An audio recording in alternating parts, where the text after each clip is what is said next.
Olá, sétimo ano, tudo bem? Aqui, né, voltando aqui a uma aulinha para vocês, agora com mais frequência, se Deus quiser, para que a gente não possa perder o ritmo das nossas aulas, ok? Então eu vou começar aqui hoje com vocês como uma aula sobre o abstracionismo, tá? Abstração pura. Então vamos começar aqui, vou mostrando aqui no livro para vocês, vou lendo e depois vocês vão me fazer um trabalho bem lindo. Ok? Então vamos aqui.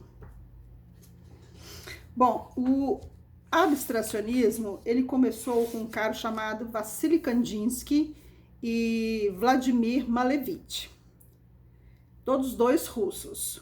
Só que o Kandinsky, logo ele foi para a Europa, que era muito próximo à Rússia ali, e ele foi para lá por conta dos próprios interesses pessoais dele como artista, porque a Rússia era um país muito fechado e não admitia várias coisas. Então, e o artista ele é muito livre, a cabeça dele é muito livre.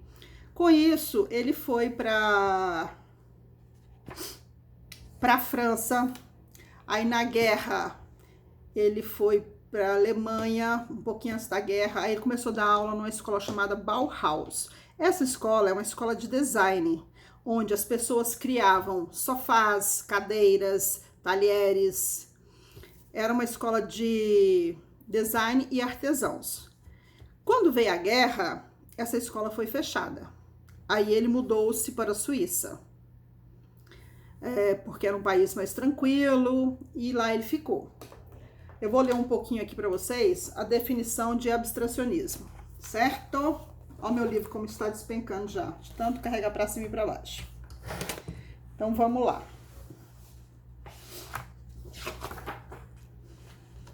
Rumo à abstração. Tem artistas, um deles é Franz Marc, que eu adoro, que ele pega uma figura, um trabalho figurativo e vai abstraindo ele. O que ele vai abstraindo? Ele vai geometrizando. Quando ele vai geometrizando, você já não consegue mais ver aquela figura tão definida. Vou mostrar aqui para vocês. Olha aqui esse trabalho deles. Esses livros são pesados. Ó, aqui você vê que tem um veado, ó. Tá vendo? Aqui tem outro. Lá em cima tem outro com a cabeça virada. Então, eles estão no meio de uma paisagem. Então, ela tá toda recortada. E isso já é um abstracionismo geométrico. Aqui nós temos um outro de Kandinsky, ó. Esse aqui é Kandinsky.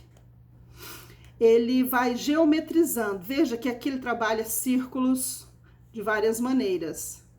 Então, esse é um abstracionismo geométrico. E tem também o abstracionismo informal. O informal, ele brinca com as cores. Ele é diferente, olha aqui.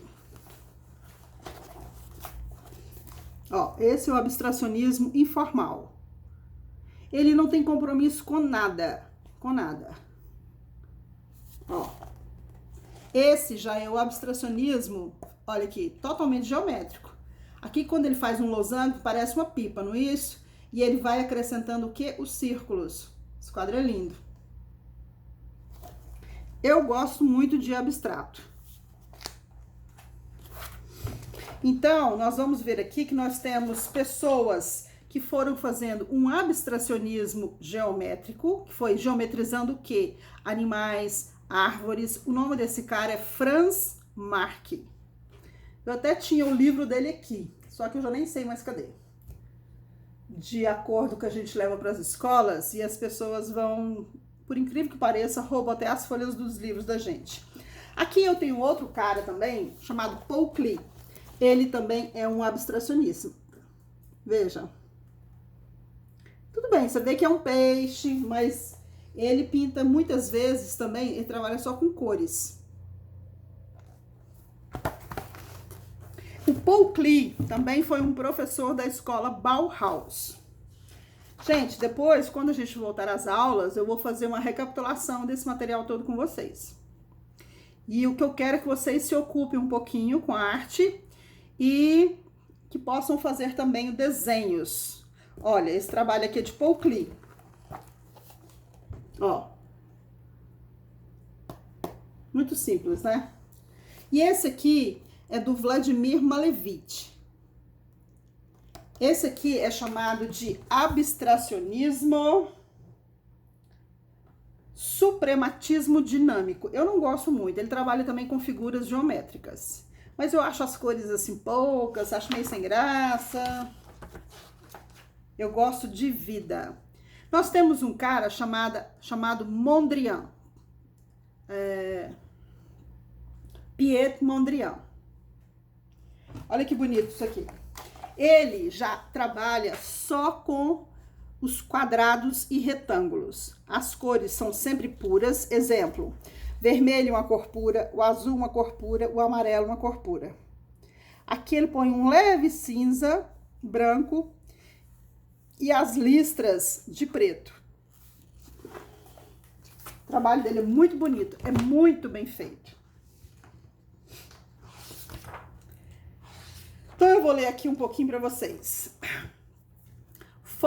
Abstração pura. Formas e cores sempre tiveram força emocional própria. Encontramos desenhos abstratos em inúmeros recipientes, tecidos e móveis da antiguidade, assim como as páginas inteiras de manuscritos medievais.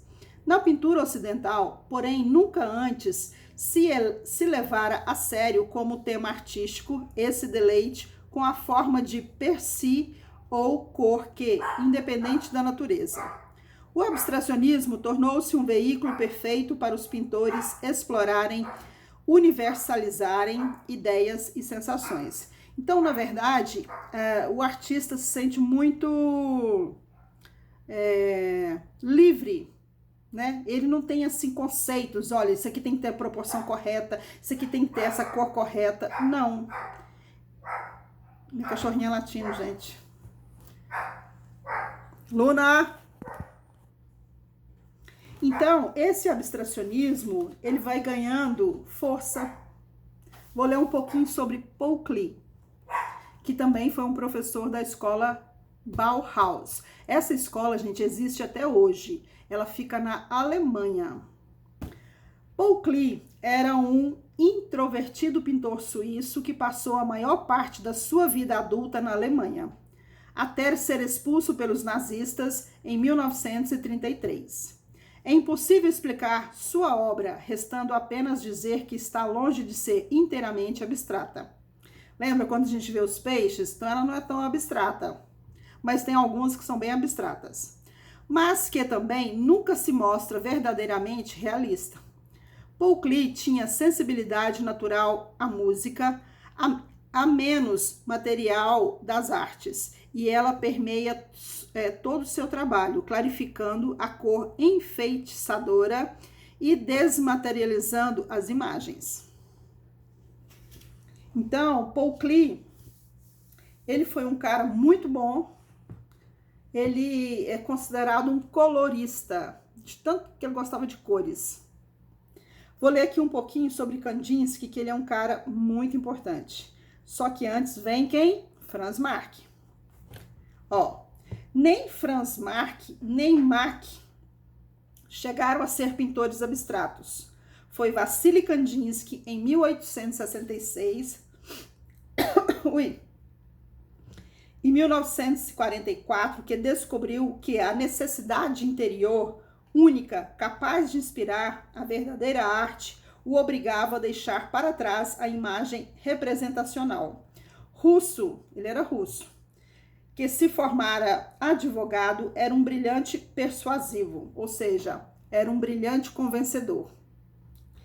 Em 1897, quando já estava na casa dos 30, decidiu ir estudar arte em Munique.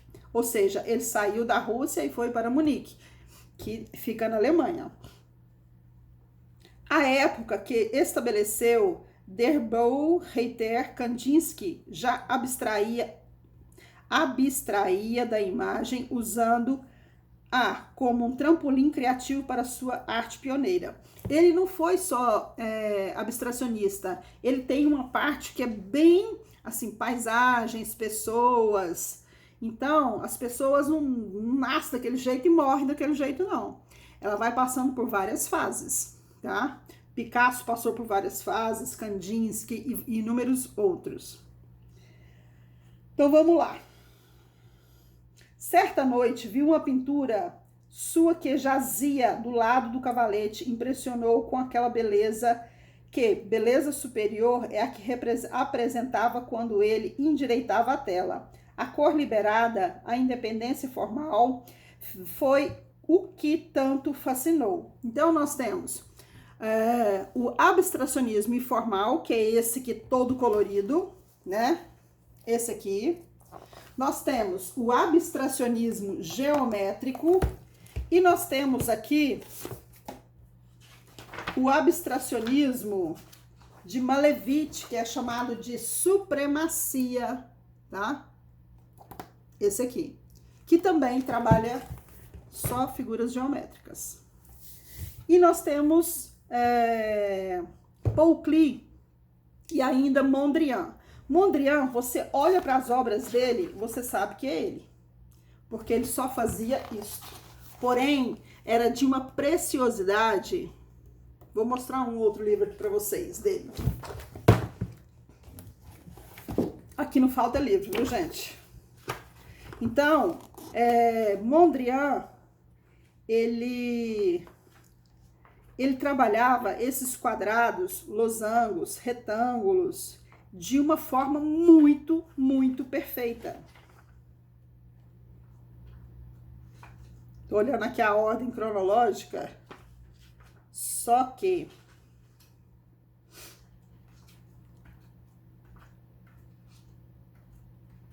difícil de achar. Então, ele trabalhava as cores puras, que era vermelho, amarelo, azul, e fazia-se as suas linhas. Como que ele fazia essas linhas? Vocês têm noção? Tem ideia de como se faz? Então, vou dar a dica que vocês vão colocar nas obras de vocês, vai ficar belíssimo.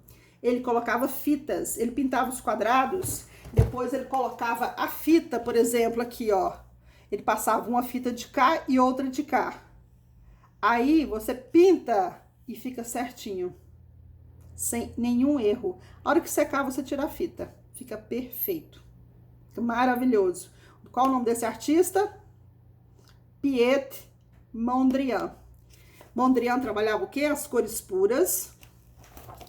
E trabalhava as formas geométricas como? Ele não trabalhava círculos. Ele trabalhava só as linhas retas.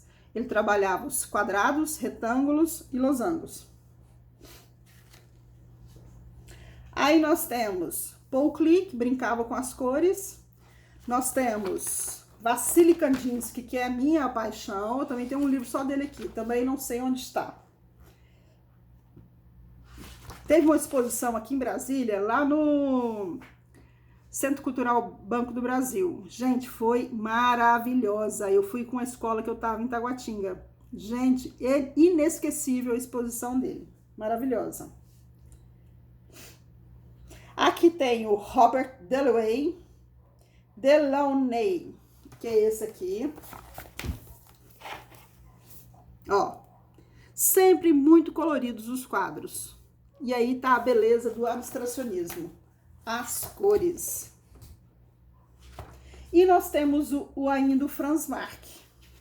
O Franz Marc, gente, é esse que faz os animais. Então, os quadros dele são extremamente coloridos. Não tem nada que não seja colorido. O ano passado, um aluno meu fez um cachorro, que é um cachorro dele deitado. Que é lindo. Ó. Então, ele usa muitas cores fortes. E ele vai, é como se ele fizesse o animal, depois ele vai traçando linhas em cima dos animais. Ele vai recortando esses animais. É muito bonito. Vou ler um pouquinho sobre Franz Marc. Ai, começa a mexer em livro aqui, dá uma coceirinha no nariz. Ó, o Franz Marc, ele tá aqui, ó, rumo à abstração. Em 1911, um novo grupo de artistas alemães começaram a expor para o público.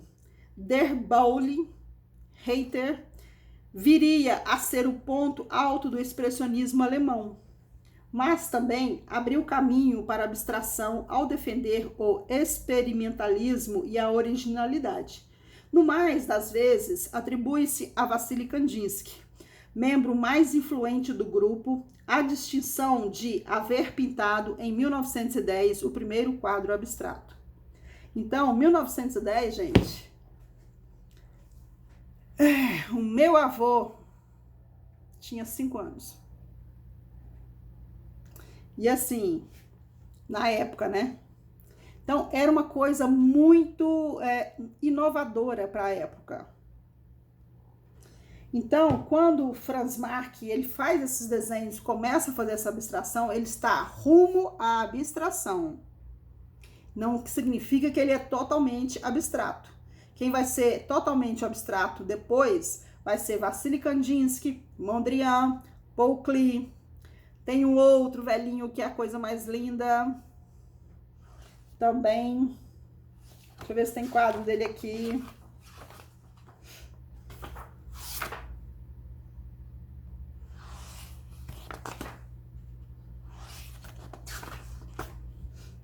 Que também vai ter uma fase abstrata, que eu adoro.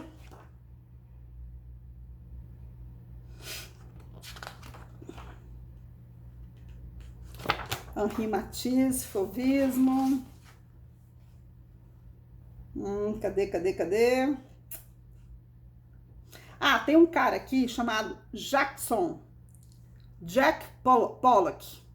Ele foi totalmente abstrato. Ele sabe como que ele fazia os quadros dele? Ele punha um pano enorme no chão, ele não pintava em tela. Depois ele esticava e fazia a tela. Aí ele pega isso e vai jogando as tintas. Só jogando. Tanto é que o quadro dele é esse aqui, ó. Ó, esse aqui. Veja aí. Ele pegava aquelas latas de tintas enormes, enfiava um pincel bem grandão e ia jogando assim a tinta, ó. Aí jogava vermelho, jogava azul. E era só isso o quadro dele. Qual o nome dele? Jack Pollock. Deixa eu ver de onde que ele é.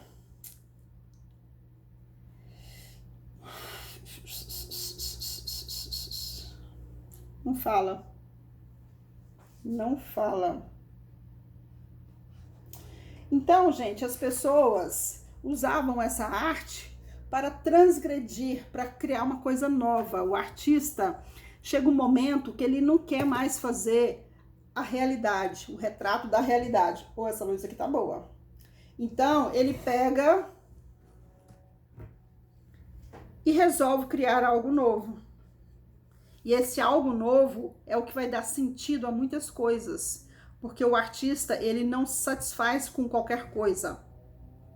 Então, ele vai buscar sempre coisas novas. E tem também o Juan Miró. O Juan Miró, gente, teve várias fases, assim como Picasso. Juan Miró, deixa eu ver se eu tenho aqui. Tinha um livro dele também. Só que muitas... Ah, tá aqui. Ó, isso é abstrato.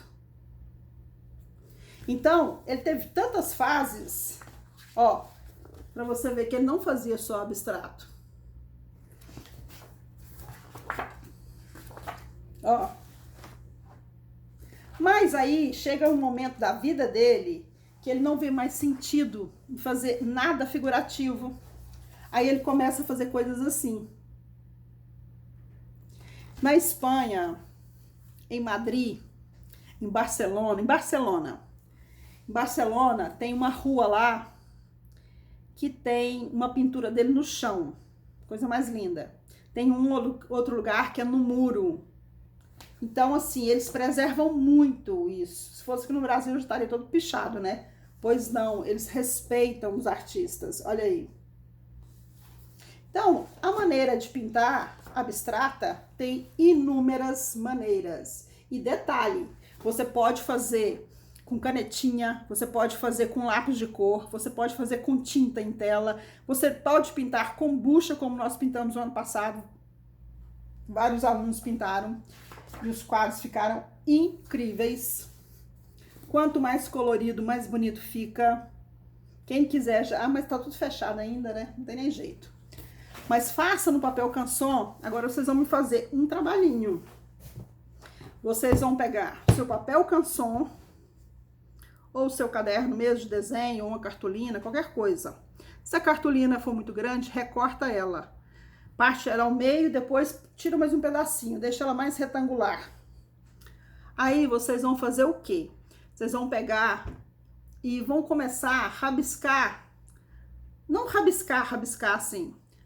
Pegue a mão e vai levando. Aí pega uma fita adesiva, faça o círculo, pega uma xícara, um pires, faça o círculo, pega a régua, traça uma reta, depois vira para o outro lado, faça um triângulo e assim vai indo. Vocês vão fazendo as formas geométricas. Aí sim, você vai colorir. Se for usar canetinha, você pode usar só canetinha. Você vai usar o quê? A régua. Você nunca leva a régua para cima, traz sempre para trás. Por quê? Para não borrar. E pode fazer também com lápis de cor, com bastante força, só que o lápis de cor é meio cansativo. A canetinha, você vai trazer só os tracinhos, você vai fechando as suas figuras geométricas só com traços e régua. Ah, mas é um círculo. Então, você vai usar o seu círculo até onde tiver a linha do círculo, as suas retas. Você pode usar qualquer material. Quando a gente fala assim, ó, é geométrico, aí tem que ser geométrico mesmo. O que é círculo tem que ser círculo. O que é reto tem que ser com régua. Aí eu gosto de fazer o quê? Bolinhas menores, bolinhas maiores. Pode fazer uma ligada à outra, aonde duas encontram. Por exemplo, aqui é um verde, aqui é um amarelo, um azul. Aí, ao encontro delas, que cor que dá misturando verde com um azul? Aí, vocês vão fazendo. Isso vai ser um trabalho que depois, quando voltar, eu vou dar nota nele, correto? Então, um beijo para vocês, até a próxima. Estou morrendo de saudades, mas a gente tem que se cuidar, né? A gente não pode arriscar porque esse vírus é muito, muito perigoso. Principalmente para pessoas que têm problemas respiratórios, assim como eu, que tenho asma, né? Mas graças a Deus estou super bem, estou me cuidando, não fico saracuteando por aí. Mas um beijo para vocês e até a próxima.